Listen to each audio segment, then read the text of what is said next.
तो बच्चों मेरा नाम है असमत खान और आज हम देख रहे हैं रिएक्शन मैकेनिज्म पार्ट 1। ओके, तो बेटे सबसे पहले हमको समझना पड़ेगा कि what is reaction, what is the meaning of reaction. So जैसे हम लोग बोल रहे हैं कि breaking of old bond and formation of new bond, breaking of old bond and formation of new bond is called reaction. जैसे अब देखो ये एक मॉलिक्यूल है ए और बी, ठीक है, दूसरा मॉलिक्यूल है एक्स एंड वाई। अब बेटे हो क्या रहा है यहाँ पे, तो यहाँ पे हम देख रहे हैं कि जो मॉलिक्यूल ए और बी है इसके बीच का बॉन्ड ब्रेक हो रहा है, ठीक है, और जो एक्स और वाई है उसके बीच का बॉन्ड ब्रेक हो रहा है। फिर से कलर चेंज कर लेंगे और जिसके रिजल्ट में हमको मिल रहा है ए एक्स बी वाई। तो क्या हुआ है, ये जो ओल्ड बॉन्ड था ब्रेक हुआ, ओल्ड बॉन्ड ब्रेक्स हुए और ये न्यू बॉन्ड बना, ठीक है, तो इसको हम बोलेंगे रिएक्शन। ओके, अब हमको रिएक्शन मैकेनिज्म समझना है ना, तो हमको टाइप्स ऑफ क्लीवेज समझना पड़ेगा। टाइप्स ऑफ क्लीवेज यानी जब बॉन्ड टूटती है ना तो कितनी तरह से टूटती है वो हमको समझना पड़ेगा, ठीक है। तो concept to understand reaction mechanism समझने के लिए, कोई भी रिएक्शन हो उसका मैकेनिज्म समझने के लिए हमको 4 पॉइंट समझना बहुत ज़रूरी है। पहला है बॉन्ड क्लीवेज, तो मैं पहले सारे लिख देता हूँ पॉइंट, फिर उसके बाद हम 1 बाय 1 एक्सप्लेन करेंगे। सो बॉन्ड क्लीवेज, दूसरा है attacking reagent and third one is reaction intermediate and the fourth one is electronic effect. Okay, तो कोई भी रिएक्शन बेटा हमको समझना है रिएक्शन मैकेनिज्म, तो हमको ये 4 पॉइंट पता होना जरूरी है कि बॉन्ड किस तरह टूट रहा है, कौन सा अटैकिंग रिएजेंट है और उसमें कौन सा इंटरमीडिएट मिल रहा है और कौन कौन से इलेक्ट्रॉनिक इफेक्ट वहाँ पर लग रहे हैं। ये 4 पॉइंट पता होना हमको बहुत ज़रूरी है, ठीक है। तो हम पहले देखेंगे बॉन्ड क्लीवेज। तो बेटे पहला पॉइंट है हमारा, पहला जो पॉइंट हम एक्सप्लेन करने जा रहे हैं दैट इज़ बॉन्ड क्लीवेज, मतलब कि बॉन्ड कैसे टूटता है बेटे ये आपको पता होनी चाहिए, ठीक है। तो हम देख रहे हैं इसमें 2 तरह से बॉन्ड का ब्रेक डाउन होगा। First one is heterolytic cleavage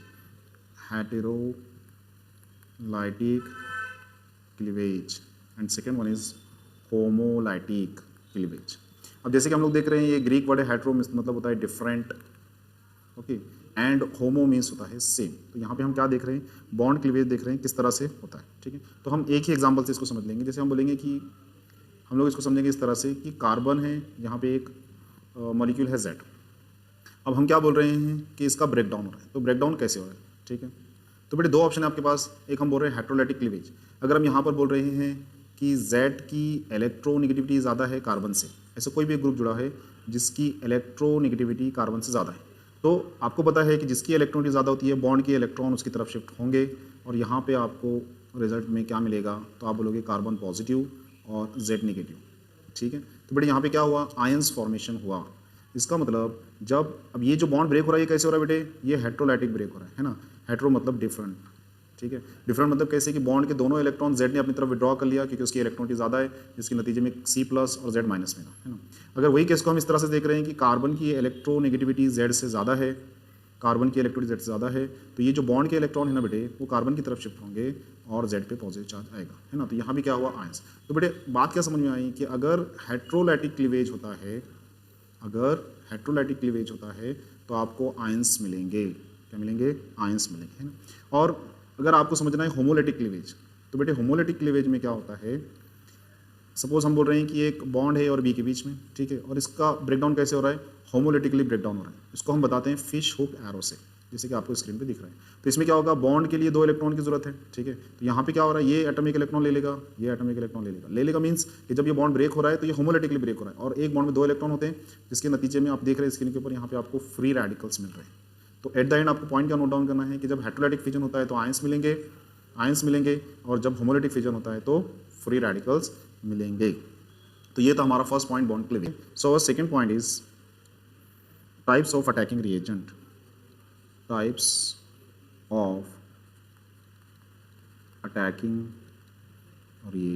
जो अटैकिंग रिएजेंट्स है बेटे उसकी टाइप्स कौन कौन सी होती है वो हम देखेंगे, है ना। So these are 2 types. कौन कौन से, तो बेटे पहले हम देखेंगे इलेक्ट्रोफिलिक reagent, electrophilic reagent, ठीक है. It is also called as electrophile, electrophile. अब इसका मीनिंग हम लोग समझेंगे. तो जैसे कि आप जानते हैं इलेक्ट्रो का मतलब यहाँ पर हो रहा है, इलेक्ट्रो का मतलब हो रहा है इलेक्ट्रॉन, और फिलिक का मतलब हो रहा है लविंग, इलेक्ट्रॉन लविंग. अब इलेक्ट्रॉन लविंग कौन होंगे बेटे? तो आप सिंपली बोल सकते हैं कि जो पॉजिटिव चार्ज स्पेशेस होंगे वो इलेक्ट्रॉन लविंग होंगे, ठीक है. तो अब क्या हो रहा है यहाँ पर, हम देख रहे हैं कि इलेक्ट्रोफिलिक रिएजेंट किस तरह होते हैं. तो पहले पॉइंट, फर्स्ट पॉइंट हम उसके अंदर देखेंगे पॉजिटिव चार्ज इलेक्ट्रोफाइल. अब हम कैसे पहचानेंगे इलेक्ट्रोफाइल कौन सा है? तो सिंपल सी बात है कि जो पॉजिटिव चार्ज स्पेशीज होंगे वो इलेक्ट्रोफाइल कहलाएंगे ना. तो positive charge electrophiles, positive charge electrophile जिनके ऊपर पॉजिटिव चार्ज होंगे. जैसे आप बोल सकते हैं H+, SO3H+, ठीक है. आप बोल सकते हैं NO+, these are electrophiles, and NO2+, और एग्जांपल ऐड कर सकते हैं हम लोग X+, लेकिन इसके अंदर ध्यान रखना है chlorine plus, bromine plus, iodine plus, लेकिन F कभी भी प्लस नहीं होता. तो ये आपने कंटिन्यू में नहीं लिखना है कि लिख दिए प्लस, नो, RCO+, ठीक है. These are positive charge electrophiles. लेकिन अब क्या होता है बेटे, अब आपको देखना है कि कुछ इलेक्ट्रोफाइल्स ऐसे होंगे जिनके ऊपर पॉजिटिव चार्ज नहीं होगा, फिर भी आप उसको इलेक्ट्रोफाइल बोल सकते हैं. तो वो है न्यूट्रल इलेक्ट्रोफाइल, है ना. ये बहुत इंपॉर्टेंट चीज़ है, तुमको याद रखना. अब जैसे हम लोग इसको कैसे समझ सकते हैं कि देखो, अब जैसे हम बोल रहे हैं कि BF3, अब BF3 क्या है? ये एक इलेक्ट्रोफाइल है ना. लेकिन कैसा इलेक्ट्रोफाइल है बेटे? तो ये न्यूट्रल इलेक्ट्रोफाइल है. अब न्यूट्रल क्यों है? यहाँ पे आप देख रहे हैं बोरॉन, और बोरॉन के पास क्या होता है? वैकेंट ऑर्बिटल होता है, और वैकेंट ऑर्बिटल होता है तो वो कैसे काम कर सकता है? ये लेविस एसिड का काम कर सकता है. अब यहाँ पे तुमको पॉइंट याद रखना पड़ेगा, व्हाट इज लेविस एसिड? तो हम बोलते हैं इलेक्ट्रॉन पेयर एक्सेप्टर. जो इलेक्ट्रॉन ले सकते हैं वो लेविस एसिड कहलाते हैं. तो जितने न्यूट्रल इलेक्ट्रोफाइल है वो लेविस एसिड के तौर पे काम कर सकते हैं. फॉर एग्जांपल BF3 है LCl3 एंड SO3, ZnCl2, ठीक है, BeCl2, है ना. तो बहुत सारे इलेक्ट्रोफाइल ऐसे होंगे जिनके ऊपर चार्ज नहीं होगा, फिर भी वो इलेक्ट्रोफाइल कहलाएंगे. तो ऐसे इलेक्ट्रोफाइल है BF3, LCl3, SO3, ZnCl2, BeCl2, this are the Lewis acid, means ये इलेक्ट्रॉन पेयर एक्सेप्टर होते हैं, ठीक है. तो ये हो गया electrophilic reagent electrophile, positive and neutral electrophile. Point number B है हमारा, वो है न्यूक्लियोफाइल, है ना. जैसे हमने देखा इलेक्ट्रोफाइल, वैसे देखेंगे न्यूक्लियोफाइल. अब न्यूक्लियोफाइल क्या होते हैं? न्यूक्लियोफाइल और न्यूक्लियोफिलिक रिएजेंट्स, ठीक है. तो जैसे हम इसके अंदर देख रहे हैं, जैसे हमने इलेक्ट्रोफाइल के अंदर देखा था, इसके अंदर भी दो टाइप्स के हैं. तो हम बोलेंगे negative charge nucleophile, negative charge nucleophile. बेटे कौन कौन से होते हैं negative charge nucleophile? Number of example से आप लिख सकते हैं. Hydride, OH-, OR-, CN-, X-, R-, these are the negative charge nucleophile. मतलब ऐसा स्पेशीज जिसके ऊपर नेगेटिव चार्ज होंगे वो कहलाएंगे नेगेटिव चार्ज न्यूक्लियोफाइल. अब इसके अंदर भी बेटे क्या होता है, कुछ न्यूट्रल न्यूक्लियोफाइल होते हैं, वो हमको देखना पड़ेगा. Neutral nucleophile.